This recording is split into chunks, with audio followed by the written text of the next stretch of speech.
भीषण स्थिती एबीपी माझाच्या कॅमेऱ्यात कैद झाली आहे।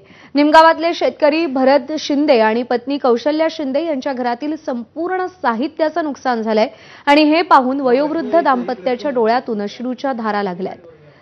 परिस्थिती जाणून घेतली आमच्या प्रतिनिधींनी, पाहूया।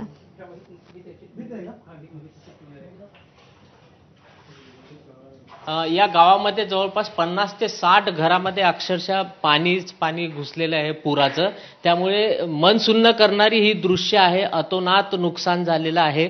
अक्षरशः डोळ्यात पाणी येईल इतकं विदारक चित्र म्हणजे हे आपल्या डोळ्यासमोर म्हणजे पाहावं सुद्धा वाटत नाही इतकं विदारक। आपल्यासोबत हे दाम्पत्य आहे, आपण त्यांना विचारूया। आपण या दृश्यामध्ये बघा, हा त्यांचा हॉल पूर्ण फर्निचर, टीव्ही, फ्रीज आणि हे त्यांचं किचन आहे। किचनमध्ये संपूर्ण फ्रीज जेवढं साहित्य जे किराणा होता तो सुद्धा, भाजीपाला तो सगळं अक्षरशः पूर्ण भिजलेला आहे। आपण काकूशी बोलूया। काकू, काय परिस्थिती झाली? परिस्थिती आमचे सगळं भिजलं, आम्ही अंगाच्या पांघरुणाशी निघलो, आमचं फार वाटोळं झालं। आता आमची लेकरं बाळ इथं नसल्यामुळं आम्हाला काहीच करता आलं नाही। आम्ही अंगाच्या पांघरुणाशी बाहेर जीव बचावायसाठी गेलो। मग ह्या हाय वाटोळं झालेलं हे त्यांनी येऊन बघावं। काय सांगावं आता, सांगा तुम्हाला, सगळं मातीत गेलं। आज धान्य वात्या प्रत्येकाला घरात धान्य आहे, त्या पडेल्या खोलीत काढायला कोण नाही। मी पायानं मोड काही कमरत आधो आहे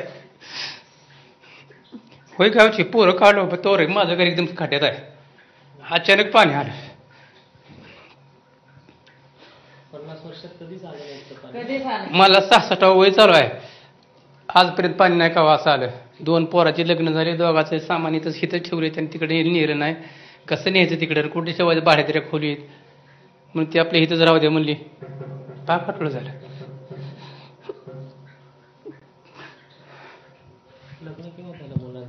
मुलांचं एकाला 7 वर्षाचा मुलगा आहे त्याला, आणि आता आहे ते 2 वर्षाचा। एक जणाचं 18 साली झालं, एक जणाचं 22 साली झालं।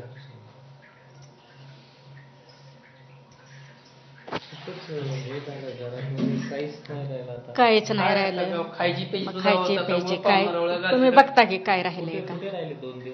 2 दिवस आम्ही तळ्यावर राहिलोय, तिथं आमचे ते पाहुणे आहेत तिथं। पोटात आग पडायला लागली बघून,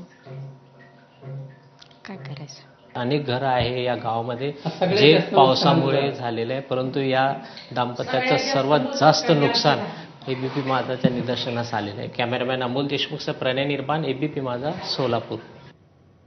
तर घराघरामध्ये हेच चित्र पाहायला मिळत आहे।